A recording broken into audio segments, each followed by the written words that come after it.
When it comes to net nets, there's an initial screen to actually identify the net nets, and that's often fraught with consequences. You got to be real careful with data because some of these companies are so down and out that you got to be careful you've got current data.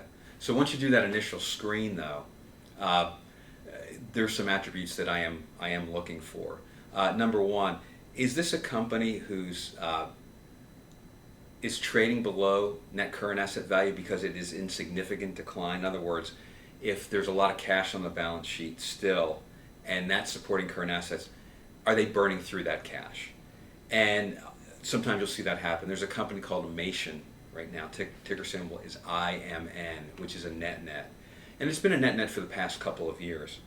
And you tend to see some companies that become perennial net nets. So every time you run the screen, they're there. You got to ask yourself a question. Is this just how they're being valued now because there is no potential for upside?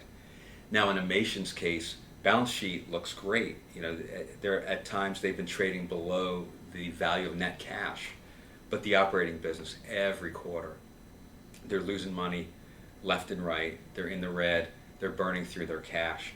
I would look at something like that a little more skeptically than net nets that I see that are actually profitable.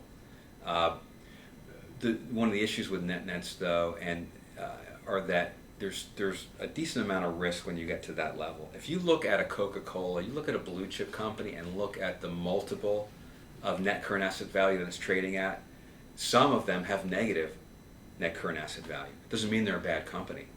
So when you get to something trading below, either there are huge problems there, or the market's given up on them. And the task at hand is to figure out which is the case. Is there some life left here?